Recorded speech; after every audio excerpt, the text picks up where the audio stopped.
Hey, have you ever heard a word and it just has so much impact and meaning on you?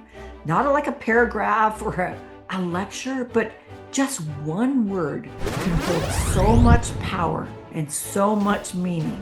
Because a word can become a filter, a compass, a reset button, and even like a spotter when you're trying to do something new and something where your nervous system is trying to bail out. And today, if you stay with me, I'm going to help you find your word of the year, the one that becomes your guiding focus for 2026 or any other year that you're wanting.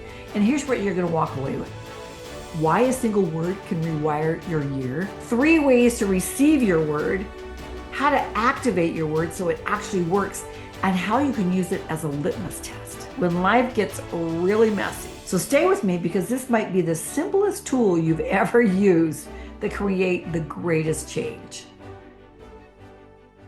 Welcome. I'm Rozanne Marsh. I'm the author of the Level Up Teen and Parent Empowerment Curriculum, where we blend behavioral psychology, science, and imagination. And that's to help teens and parents, and honestly, anyone who wants to step into conscious creation. This is the third of 4 tools to prepare you for the new year. Episode 101 was taking the passion test. Yeah, you're going to want to take that. Episode 102 was goal setting with a twist, that future self revisit. Today, it's finding the word of the year. And next week, it's vision boards that teach the science of how to make them work.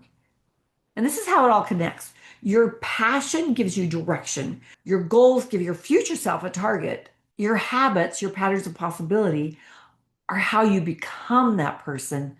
And your word of the year, well, it's the lighter fluid. It's that ignition. And that's what keeps you aligned when motivation is clearly not in the building. So, what is the word of the year and what is it not? So let's start by telling you what it's not. Your word of the year is not another goal, it's not another resolution, it's nothing you have to prove, because you don't need any more pressure. What we need is alignment. So, word of the year is an umbrella, a theme, it's a guiding frequency, it's that lighthouse for your decisions. So, the goals answer, what am I building? And your word answers, who am I becoming while I build? And that matters because every decision you make is going to come from one of 2 places. The default you, that's the old patterns, the old thinking, the old wiring, that autopilot that we all get into. Or the designed you, the future self you are choosing on purpose. Your word of the year is like the bridge between the 2 of them. So let's do a brain truth moment, because this is really why the word of the year works. Your brain loves direction. It obeys what you repeat with emotion. And of course, the emotion comes from the heart area. And when life gets loud, your brain doesn't rise to your hopes. It returns to your strongest wiring. The most used pathways fire first. So if you've been rehearsing all these years of, man, I'm behind, I'm overwhelmed, I never follow through, I don't have time, I'm not enough, those are those well-paved neural highways. And here's the problem. In the middle of a hard day, you do not have time to build a new highway. What you need is an on-ramp. And that's what the word of the year is. A single word repeated with emotion. Now get that, that's a critical piece. It becomes like that neural shortcut. It becomes like this behavioral cue. It's like this mood shifter, a pattern interrupt, and a lens your brain uses to like interpret the world. So let me say this clearly. Words plus emotion is instruction to our brain. Words with repetition is the wiring. And when you add motion and breath, it becomes like the embodiment. So you can say affirmations until you're blue in the face, but unless they are felt, they won't work. So if you want the best metaphor, your brain is like paparazzi. Whatever you're focusing on, it follows you around. It's filming it, it's archiving it, and then it uses it as your default storyline. Your word of the year, it tells the brain what to follow. One word. Now, this is one of my favorite analogies. Gymnasts have spotters, not because they're weak, but because they're trying something new, something big. So a spotter steadies you, they catch you, they correct your alignment mid-air, they help you finish the flip. So your word of the year is your spotter. Because if you're attempting a new identity, a new level, a new future you will have moments when you're going to wobble. And instead of spiraling, your word says, hey, come on back here. Remember who you're trying to become. So let me give you a couple examples. Let me tell you about a woman. We'll call her Sarah, mom of four, ages 5 through 13, sports, hormones, homework, drama, late nights, fast food more than she wanted to. And everyone seemed to be sick all the time. She was so overwhelmed. She said, I don't even recognize my family rhythm anymore. Her word, simplify. And I watched her start using it as this like decision filter. When the kids wanted another activity, simplify. At the drive-through, simplify. And she prepared freezer meals, something easy to grab. When asked to join committees, simplify. When her expectations got perfectionistic, simplify. And by December, the kids were sleeping more, they were emotionally steadier, they were home more, the family connections grew, and she had time to even breathe and even feel like herself again. Now, one word did not fix everything, but it gave her a way to steer everything. Now, let me give you an example of a teen that we worked with. I'll call him Jake. Jake was smart, funny, athletic, and completely overwhelmed. On the outside, yeah, he looked great. And on the inside, everything felt loud. School pressure, social pressure, trying to keep up, trying not to just disappoint everybody. Jake told us, I feel like I'm always reacting. Like life is just happening to me and I'm chasing it. And when it came to choosing a word of the year, he did not want to play. He said, I do not want a cheesy word. So we didn't force it, but we asked some better questions. But listen to these questions and you answer them for yourself also. We asked, when do you feel the most off balance? And then when do you make decisions you regret? And then what do you wish you felt more of, especially when things get super, super stressful? And you know, after sitting a minute, he said something surprising. He said, you know what? I just want to be steady. Not perfect, not confident all the time, not fearless. I just want to feel steady. And that became his word. And here's where it got interesting. Jake didn't suddenly become calm overnight. He didn't stop feeling pressure.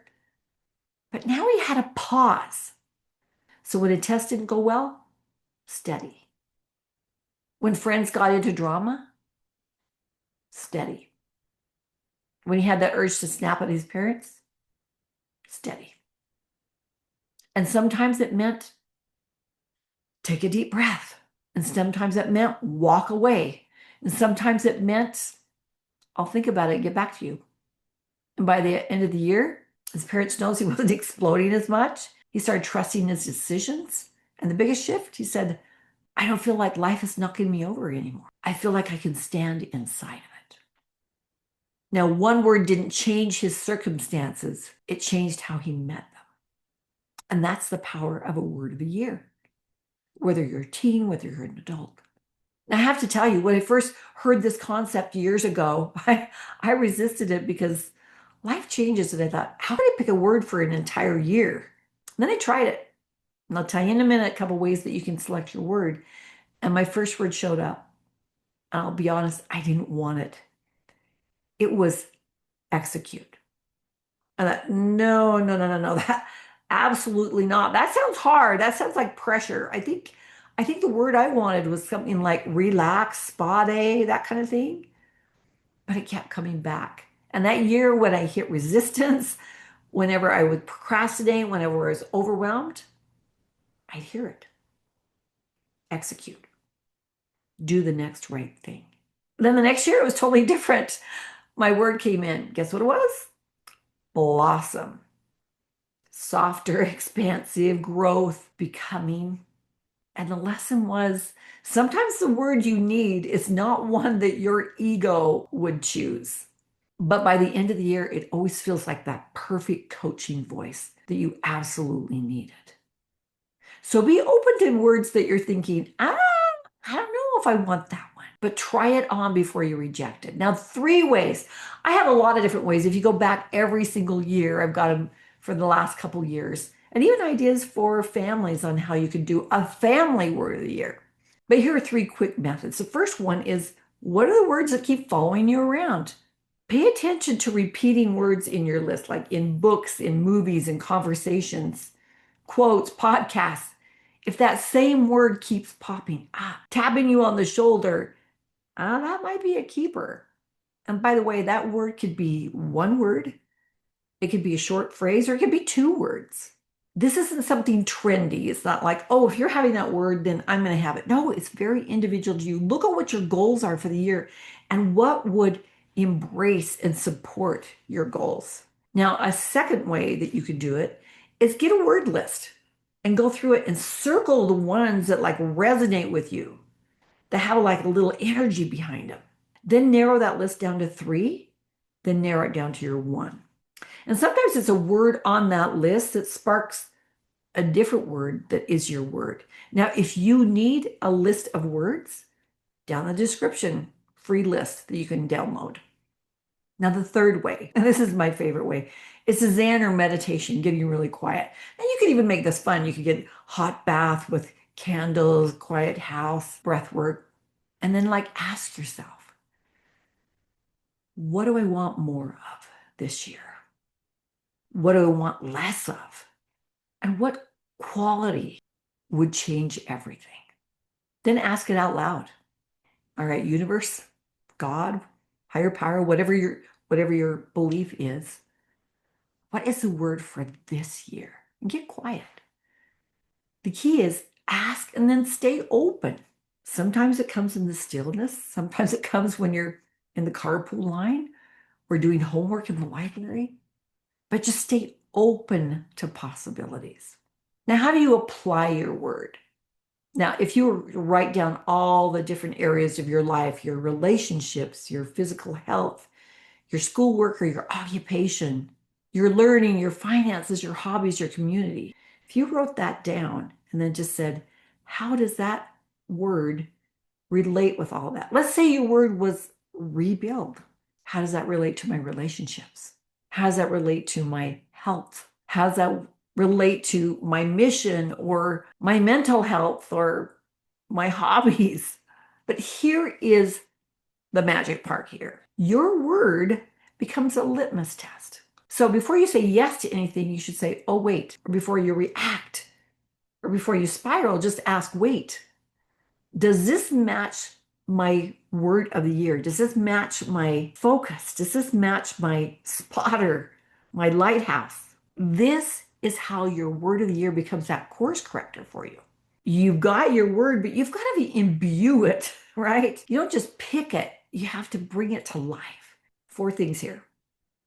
Emotion. What does that feel like in your body? Is it in your chest, in your heart, in your head, in your arms, in your belly, in your shoulders?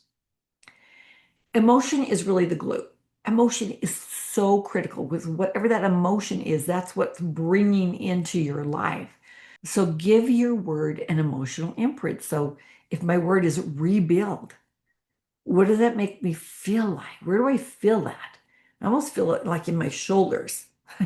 It's like this foundation that's happening, but it feels like strength to me. So what's that emotion that that word of the year brings to you? Now give it a motion. You've got the emotion, now motion. Give it a gesture, a physical anchor. The more senses we evolve, the deeper the encoding is. So for example, if it's peace, maybe it's hand over your heart. If it's tenacity, maybe it's like palm together. If it's focus, maybe it's like laser your fingers. But give emotion to your word to start anchoring it more. Then you need, the third thing is repetition. Do the frequency of it. Do it morning and night. Whenever you feel like you're spiraling, whenever there's a transition, say your word with that emotion and that motion. And then you got to keep it visible. Don't create something and then hide it. Maybe it's on the screen of your phone. Maybe it's on your mirror. It's in your car. It's in your bedroom. Maybe it's in your drawers. It's in the refrigerator. Maybe you put it on jewelry. Maybe it's written on your notebook. Maybe it's in post-it notes in places where you know you need to see it. But have fun with your word. Maybe find out what the etymology of that word is. Where did it come from? Is it Latin? Is it Hebrew? Is it Greek? And what do those words mean? Sometimes it's like, oh, that's my word? Serious? And maybe there's a poem about it. Maybe there's a movie about it. Maybe there's a book written about it. And you can learn more about that word. There is power and significance in a word. It's yours. Personalize it. But here's my invitation. Choose a word that doesn't pressure you, but it guides you. Choose a word that can become your beacon, at least for the next 90 days. Now, after the first quarter, if you want to change it, absolutely you can change. You can bring in a new word. But we all need a spotter. We all need that lighthouse. We all need that quick little guidance for us, that litmus test, that any time when we're trying to respond to life, our word of the year comes to the rescue.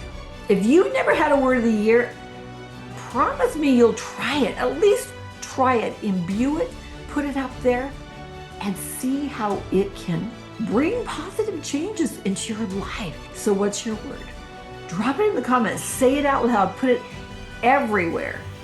Put it someplace visible and activate it with that emotion, motion, repetition, and movement.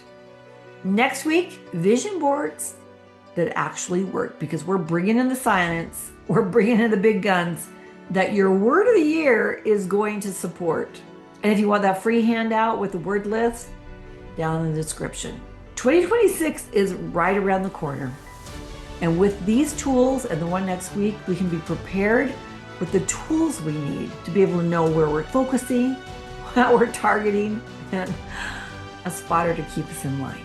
If you enjoy things like this, go to levelupteen.com/learn more and find out how you can join the teen or the adult Zoom classes starting up in January to learn the science of transformation and empowerment. Oh, and it's far from vanilla.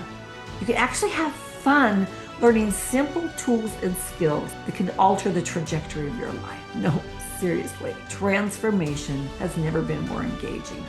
And we'd love to see you there. This year, something is shifting, and I want you to be a part of the momentum. Tally ho, my friends. I'll see you next week.